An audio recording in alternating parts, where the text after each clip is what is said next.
That's how you look playing poker with your fist on there and your little hoodie.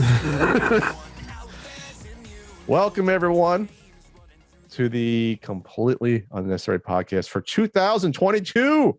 Yeah, Tuesday, January 4th, alongside poker-faced Ian Ferguson. that's right.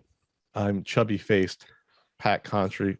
On the show today, Got them dimples. we'll be discussing. You can see the dimples better now, even when you're face to face. We'll be discussing Goldeneye returning possibly as a game, the eBay Collection Hub, which was announced, and we'll do a Patreon poll choice, as well as we'll get back to the voicemails. Ian, you do not have the best new year. You can hear all about it on the exclusive podcast, patreon.com/CU podcast. We discussed we're just down on New Year's in general, even before Ian's been sick. Yeah. I finally got back into San Diego yesterday morning, actually around 1:30 a.m. Jeez. Jumped right back into work for 7 fucking hours. I'm still miserable. I don't know what to say. I feel like shit. I mean, I'm improving. Not as miserable. You're not as miserable, but man, this is long. I think the only times I've been sicker for longer are like 12 years ago. I had pneumonia for like a month and a half, and then obviously I had my gut issues, but that was more of a physical issue. All I can say is like, you can say get vaxxed, you can say wear a mask, whatever. I'm just gonna say you don't want this. You don't want this. I'm not trying to call anyone out here. I can't fucking believe MagFest is still going on this weekend, and I can't believe there are still some people I consider friends, actively looking forward to MagFest. And I realize I'm sick and I'm getting over it, but like that puts a new perspective on it. And I think you and I have been pretty cautious the whole time about it. And I hate to be one of those people who's like, when it happens to you, suddenly you talk a bit more about it. But having this as a person who is vaxxed, not boosted, granted, and I missed my booster because I got delayed in Buffalo. I don't think going to MagFest this weekend is a real smart thing if you don't like being sick. Other than that, yeah, got back. Flight was delayed a couple times. I had the worst layover you can have when you fly back from the East Coast, when you fly back from New York, and it happens sometimes, is they take you from Buffalo back to Newark and then fly you cross country. They go southeast. Yeah. You have to go west. So it's like you're not even going towards your destination. Isn't that fun? They wind up the slingshot and then let you go. It's like they can't even get you to Chicago, get you a little bit closer. They can't even do that.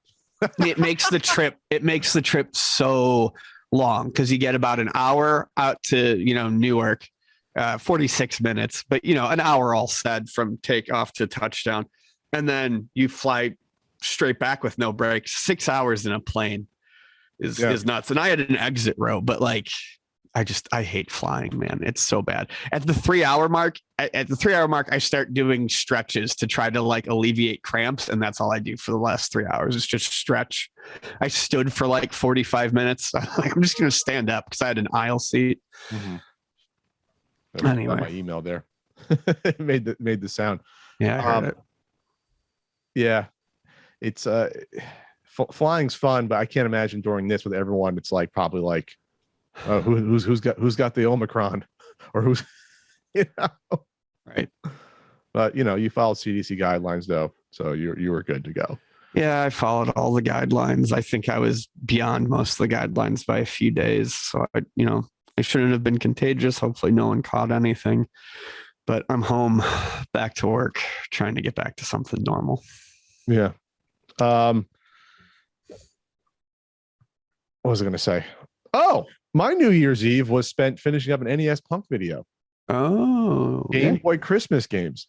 Now, before you say, Pat, you're always late on these Christmas videos. I wasn't on the one a couple years ago. I got it done 2 days before Christmas and came out Christmas Eve. I had an excuse. I did a Flea Market Madness, then I went to the Sacramento convention. I'm not blaming the Sac Gamers Expo. Thanks for having me out. But if it wasn't for that convention, I would have had it out a lot earlier than, because that took like 3 days out of my life. But I figured I'm going to do this because now I don't know when I'm going to have the time to do the next one. And going through the process again, and it was only a 14-minute video. I reviewed Home Alone, Home Alone 2, The Grinch, and then Santa Claus Jr., which is an interesting European exclusive platformer. It takes a lot out of me doing those videos. It takes a lot out of me. Yeah, I bet. And it's taken more and more out of me. Actually, the Halloween one did not take as much out of me. I think it was just December was such a grind. And there was so much going on and the fact that I just did a Flea Market Madness the week before and finished it, then went to the convention, and then Christmas week was nuts. I just was like, I'm glad people like them, but they take a lot out of me, out of my, like, this isn't like how I did them 10 years ago. And I had all that manic energy and I could do them like one a month. You know, Sure. I just don't. And plus I have so much more going on anymore. And it was almost like 10 years ago, I still had my crappy day job. It was a respite from the day job to do those. It was like now that it's the job, it's not so much. It was an entertaining outlet at the time, and plus there was no expectations or pressure. You know, I didn't have to worry about if the quality wasn't up to snuff, or now I'm a lot more particular about the writing and things like that. Sure, I'm more judgy on my own stuff. It's like, oh, this isn't just me doing like a crappy Arnold Schwarzenegger impression for my Commando video, and that's like what like half of the video is. You know what I mean? Like this is. I've evolved a little bit. Sure. Yeah. A little bit. But either way, I'm glad people like it. So check it out. It's a Christmas Game Boy games. Ian will watch it because he loves Game Boy games. Yeah, I'm absolutely going to watch it someday. Someday. On my deathbed, I'll be Ian. Well, I was going to ask you how those Christmas games were, but I felt like that would be rude since there's a video I can watch that will tell me. So perhaps I will watch those. I can Home Alone is, here's the thing. I don't have a lot of Game Boy experience. So I don't have like, I don't have like my what's my average Game Boy game versus what's a great, I haven't played enough. But just playing those 4, I know that Home Alone 2 is miserable. Oh yeah, it is. I have not exaggerated when I have talked about how bad Home Alone is, and I'm pretty sure the Game Boy one is the same as the NES one. Not the original, the sequel is. The first one is different. Oh yeah, no, the sequel. Yeah. I'm sorry, that's what I mean. Yeah. The first Home Alone on Game Boy is like a fetch quest that isn't great, but is like, okay, you can have fun playing this if you want to get in the mood. The sequel is so badly designed. It's awful. I couldn't wrap my head around like, okay, you get the sliding knee attack. It takes out some of the enemies, but not all of them. Yeah. So you don't know which ones you can be taken out until you die. And I'm just like, that alone is bad game design. That alone. And then there, you get to, this is spoilers for the video. You get to the third stage, which is the like the big house. It's like the uncle's house or whatever. And you have no clue where to go in terms of like this labyrinth. And there's like some doors will open right away. Then you go through them, then you have to backtrack. There's like a few different levels. And you go through a door, you come to another floor. They have like letters in the door, but then some will like magically blink that you unlock them, but you had no idea how you unlock them. There's keys for like a couple of doors, but not most. And then like, in order to get out of this, you have to find a key that's through the floorboards of a certain section that you have no fucking idea that's you have to fall through there. You have no idea unless you did it by accident. Yep. I looked in even the manual, the PDF. I'm like, there's no clues in the manual. There's no clues in the game. Yeah, no, it's miserable, dude. And the gameplay styles constantly change. Like once you get out of the hotel, the game is like it's just a platformer. Well, once you no, that's right. Then there's the burning house. Yeah, it's a bad game, dude. It's really awful. There's no burning house. But not the burning house, like the abandoned house. Yeah, that's what I'm talking about. Yeah, okay. It's like a hotel, another hotel, basically. Yes. Where you just go through all the different doors. But then after that, there's like 2 more minutes of game, where it's like you run down the road and you just knee slide rats and dogs in the face. Then you jump up the Christmas tree and that's it. And I'm just like, this game fucking sucks. Yep. Like it angered me. It wasn't the worst game in the world, but it angered me on so many weird levels. Yeah. So much so that like the Grinch was like, oh, the Grinch is fun. It's a weird stealth maze hybrid game that it's pretty unique. And and that was fun, challenging but fun. And then Santa Claus Jr. is like a very not super outstanding, but very, very well polished platformer. Like it's just a standard platform, but it's very well polished on all fronts. So I'm like, okay, that's a good game. So like, I don't have enough Game Boy experience to like do it, but I do know Home Alone 2 is fucking awful because of that. Like, and so if we do a Game Boy guidebook, I just reviewed Home Alone 2. So those are I can write mute button, Ian, mute button. Yeah, well, it's the first one I missed. Eat me. Wow. Oh yeah, the graphics on the Santa Claus Jr. look kind of decent. Oh yeah, they look good, and the animation is good. The music is good. Yeah, it's just a fun little game. Like you can probably get through it in like 25 minutes if you're like pretty good at platformers. If I reran it a second time, I'd get through it quick. I think the first time took me like 45 to an hour because I was like, okay, well, I'm not used to it. Sure. There's some challenging elements to it. Yeah. You see the Hidden Palace New Year's announcement? I did. It was huge. They released a whole heap of Big news of prototypes. I believe some of which that our friend Frank Cifaldi had been holding on to for quite some time. The collective held on to these for like one big release. That's what it sounded like. I don't think that it was on purpose. I think it was just things just kind of got backed up, and they finally, got rid of all of them, or got all of them out there. 178 prototypes was from the tweet to share with you for various cart-based systems. Almost 30 of them are prototypes of unreleased games. 30 unreleased. 30, some of which haven't been seen before. And then in their tweet, they brought up the fact that thanks to Frank Cifaldi and our pal Steve Lynn from GameHistory.org for the bulk of the releases. Big thanks to Arvin Tano for sharing some nice prototypes as well. And a shout out to Marco Mora for RoboCop on Game Boy Advance. Then anonymous donors, and they thanked a bunch of other people like Force of Illusion, SNES Central, Gaming Alexandria, like a bunch of people contributed to these in some way, shape, or form. One thing they point out, there was an unreleased John Madden Game Boy prototype. Yeah, that was interesting. Also, this Mare Wars for the Super Nintendo looks interesting. It was like some sort of Mode 7 underwater shooter that looks really, really neat. There was also a RoboCop for the GBA, which I thought was interesting, and a San Francisco Rush for the Game Boy Color. Lots of, kind of neat stuff. Nothing that I think is, earth shattering, but definitely stuff that's interesting for people who pay attention to it. The San Francisco Rush Extreme Racing prototype kind of appealed to me just because they do it and it's like pseudo 3D, so it reminds me a bit of hard driving, which I've always kind of liked. So definitely stuff to look at. And is this a TurboGrafx prototype? TV Sports Baseball? Huh? I know those also came out on the computer on some degree. I think like Amiga had some of those TV sports ones. It would have been on the TurboGrafx 16. It's very rare to see a TurboGrafx prototype. This was unreleased, obviously. We had World Class Baseball, which right. I mean, these TV sports series are hit or miss. The basketball game is miserable compared to taking it to the hoop. But TV sports hockey was really good. TV sports football was solid because I had that. I want to check this game out now, obviously. Put it on the Crix flash drive and play it. Oh, these are clickable. Fantastic. So yeah, this is great news for preservation. Spock Goes to Hollywood 32X prototype version. There you go. Oh, that's neat. I don't think I actually checked that one out. Payne Stewart Pro Golf, RBI Baseball 95 Mega Drive prototype.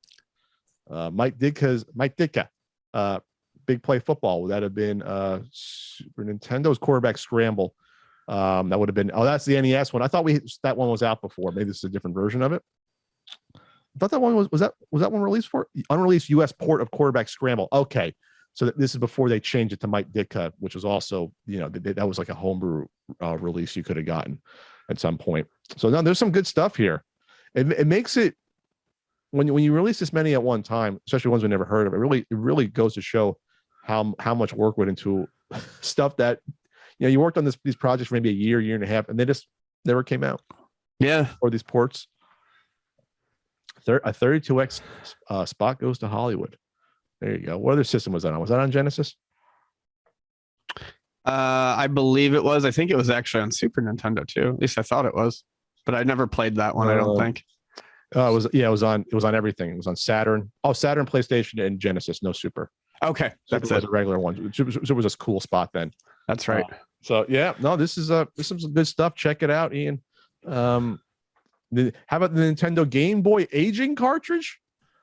The aging cartridge. I did not click on that one yet. That's interesting. A prototype of Nintendo Game Boy aging cartridge for the Game Boy. Officially Game Boy aging cartridge to test retail hardware. Oh, it's like a test cart. Okay. Oh, as in the system's aging. Gotcha. Great. And they show like a Super Mario 3 sprite on the Game Boy, which is interesting, with like the Tanuki suit. It shows like alleyway Super Mario Land screens on there. That's cool test card stuff. All right. Yeah, I always like test cards. Okay, so check out the list. Once, like I said, it's on. You go to the Wayback Machine and search Hidden Palace. Otherwise, wait for the site to come back up. You know, it's never down, Ian. UltimateNintendo.com. It's never down.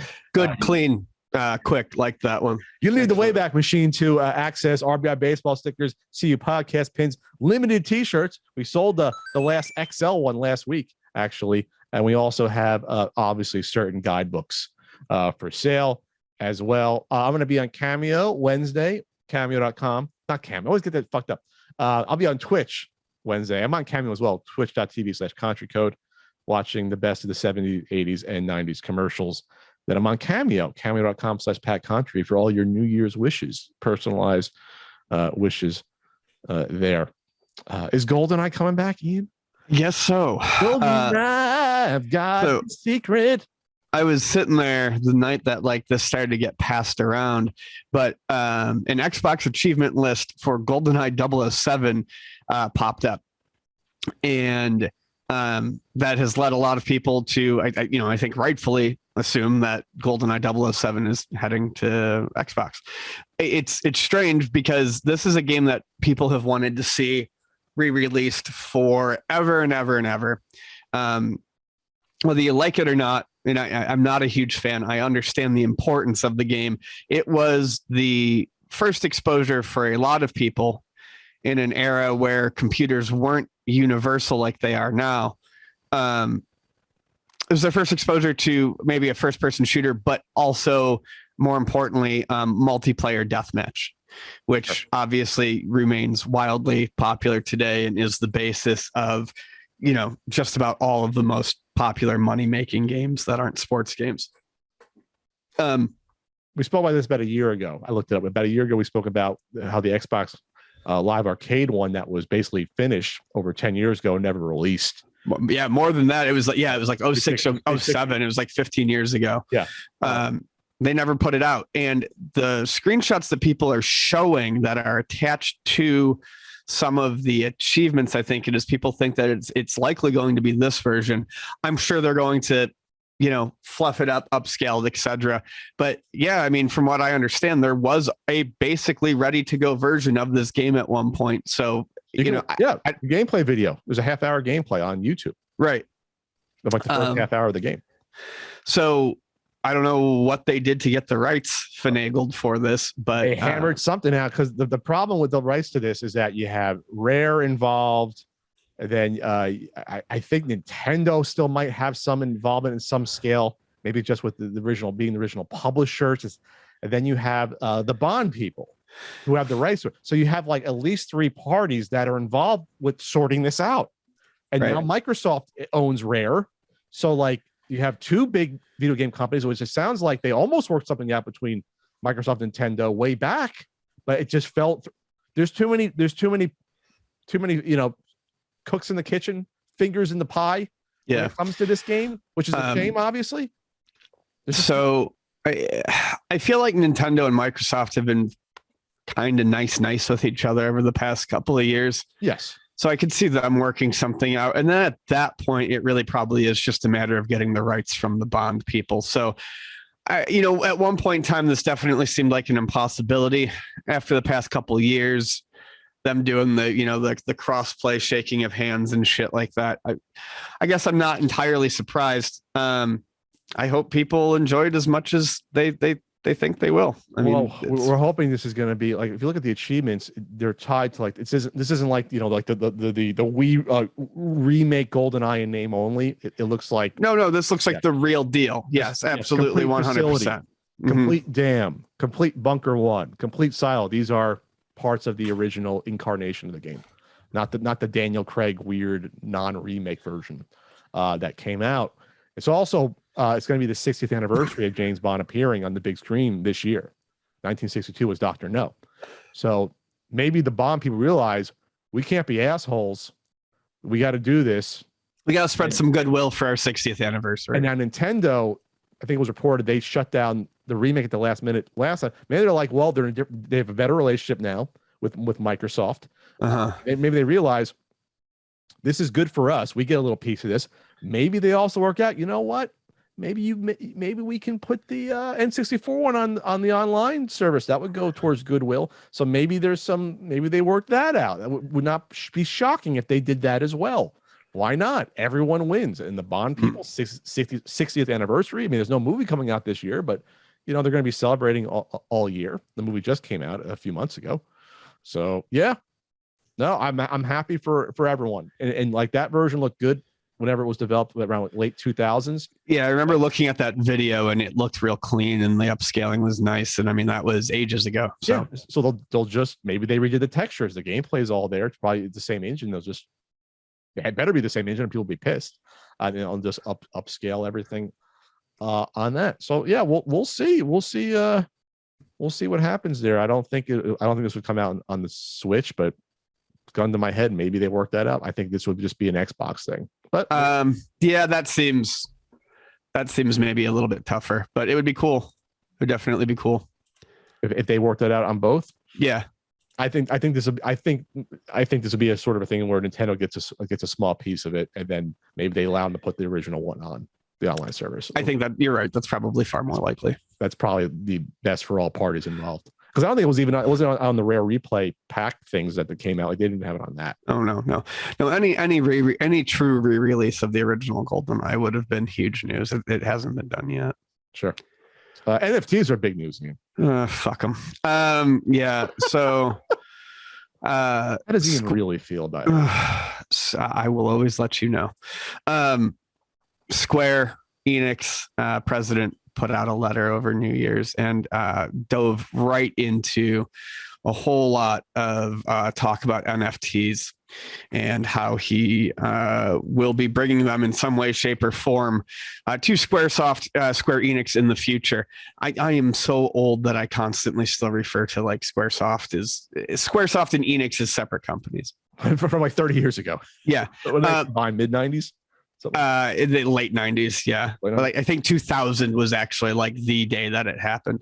The letter that was sent out was gross, and I'm looking for a specific quote. I'm pulling it up right now. GameSpot article has a few of them that are interesting.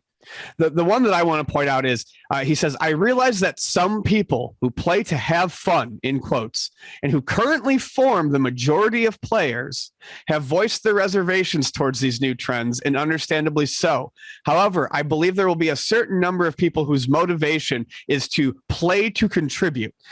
That whole first part, it's gross. Play to have fun, and who currently form the majority of players. That's basically saying we hear you and we don't fucking care. We're doing it anyway because it's going to fill our pockets.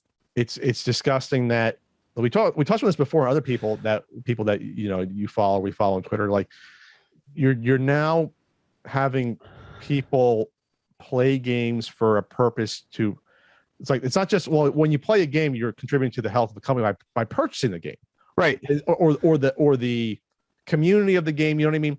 Now after that initial point, you're now still working to contribute to the company making the game via whatever the fuck NFT purchasing you're doing, or whatever. I don't know if there's going to be like a crypto thing involved with some of this, where now you're helping line their pockets in a weird way that also has a really bad environmental impact on top of it. And it's just a really disgusting relation, regardless of the environmental impact. And this is the thing, the environmental impact is bad, but there's a lot of people who are like, well, it's going to get clean soon. They've been saying that forever. No, I just read an article that all the all the like electric car use, all the gains on the from the energy were wiped out, I think, by Bitcoin itself. Yeah, I saw or that. At least or crypto that wiped out the gains. I think it was the blockchain network and the blockchains in general. But they say it's going to get clean, but even if it doesn't, it's not offering anything to the game, and it's just a really gross way. It's forming a gross relationship with the company that you buy these games from, and it's like you owe them something. This is beyond the initial purchase, and however, I hate that. With advances in token economics, users will be provided with explicit incentives, thereby resulting not only in greater consistency in their motivation, meaning to constantly play and basically put in work to get fucking tokens they could try to sell in an economy, but also creating a tangible upside to their creative efforts. No, just play the game to have fun. Not because now you're people that are going to get obsessed with trying to make money via playing these games and earning these fucking tokens to buy and sell. That's all this is. That's all this is. And you get people in MMOs that, you know, spend way too much time on them just to complete the game, and now you're preying on that mentality even more. It's like, put that time into, you know, doing something more fulfilling, or hell, if you want to make money, there's probably a lot more efficient ways of spending your time than doing this shit. But that's the thing, they're going to try to make it, you're playing a game so it's fun. Right. It's going to be fun, people grinding away like on freaking MMO farms trying to get coins or like, that's not fun. No, exactly. And that's what it's all going to boil down to. With any sort of game where you can earn, what's going to happen is the game is no longer going to matter. People are going to approach every game and they're going to look at it and they're like, how do I put in the minimum amount of time to get the maximum return? And it's just going to break down into people creating bots to play these games. It's literally putting a coat of paint on what's already happening. Nothing is going to change. Or we get to that weird point in time where God, we're like rifling into a dystopia right now in some aspects. You're going to get to a point where games will be judged based upon what NFT or what their token economy is. Like, that'll be like part of a game's valuation, not whether or not a game was actually well made and fun. What's the token economy, Ian? Can I make $150 for every 50 hours I play? Or, you know, whatever. They'll like have, it's discussed. Like, there has to be like a revolt against this. And I think I think it will happen. Like, this is insane. And all the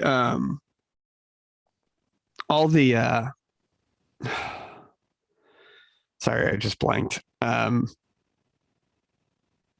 Fuck it. Nope, lost it. Sorry. Our lifestyles have changed and we are learning to coexist with COVID-19. Against that backdrop, I believe that the new technologies and concepts that I have discussed and the changes that they bring in our business environment will provide us with numerous opportunities to enrich people's lives through digital entertainment, which is at the core of our business. You can do that already.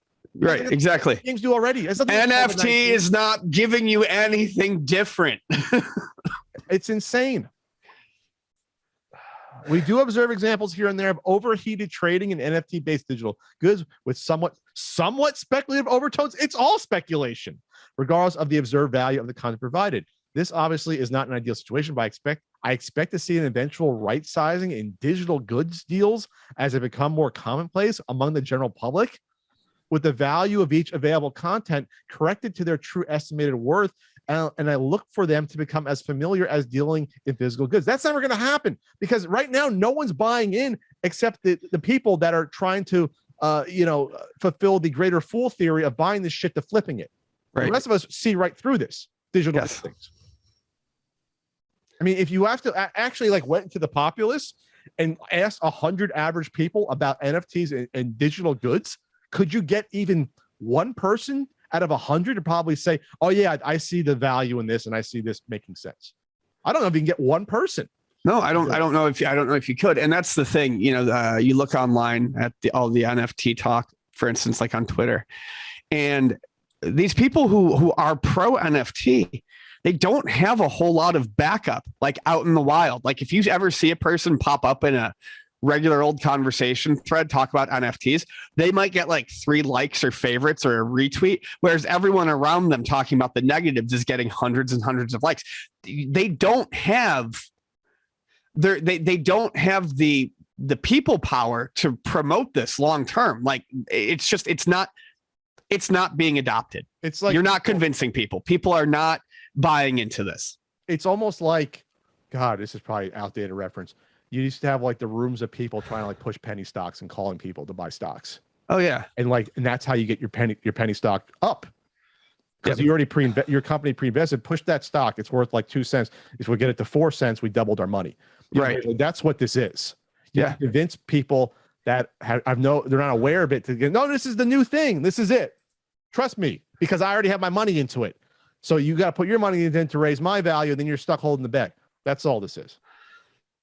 That's all. Yeah. It's disappointing seeing like the bigger companies, Ubisoft, and then I guess at some point, I guess people respect the Square Enix, not so much as I guess after this. I guess so. I mean, one of the top comment on GameSpot from someone named Jax. No matter how you look at it, this is the most tone-deaf, insulting, demeaning, and disconnected thing he could have possibly said. He paints himself as such cartoonishly evil executive that it's practically parody.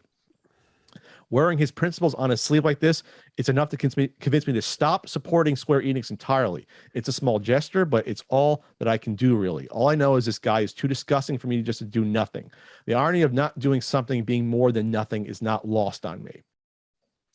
And the timing, I think, is suspect too, because it's just a few weeks after Endwalker came out, the latest expansion to Final Fantasy 14, which started as a train wreck and has turned into supposedly one of the best MMORPGs people have ever seen. And the fans for that game are rabid fans, and I have a feeling like, and they gained a lot of fans after the Activision Blizzard stuff. People kind of stopped playing WoW, and a lot of disgruntled WoW players moved to Final Fantasy 14. Well, they just found their new game. I have a feeling that a lot of people are going to talk negatively about this, but I don't think anyone's going to adjust their playing habits or anything to make a stance. I think he realizes that he can come out and say this, and because of the position they're in, especially with the popularity of one of their key games, he can say it, and they're probably not going to face many repercussions. I'd be surprised if any of the Final Fantasy 14 diehards out there really were like, okay, I'm done playing. So to them, they'll be like, well, we can play our future game, but also we can monetize and try to fuck each other over within the community about how much the stuff's really worth. That's basically what it comes down to. If it ends up in Final Fantasy 14, I think that's when people will revolt, but I don't think there'll be any boycott or people, deleting their accounts just over this announcement. But that's where you're going to get that's where this is headed, though. You're going to have each of these games have their own little mini economy. Yeah. With the player pool now having like, built-in trading and selling store. And there's this rare NFT I got. I can sell to that asshole. If I was a Final Fantasy 14 player, I would be very, very, very concerned about this. Sure. Because now it's like, well, is that rare, I don't know, armor that it's available in the game. Well, I can just buy it from the guy the NFT version that guy got. Like, that's what they're marching towards. Yeah.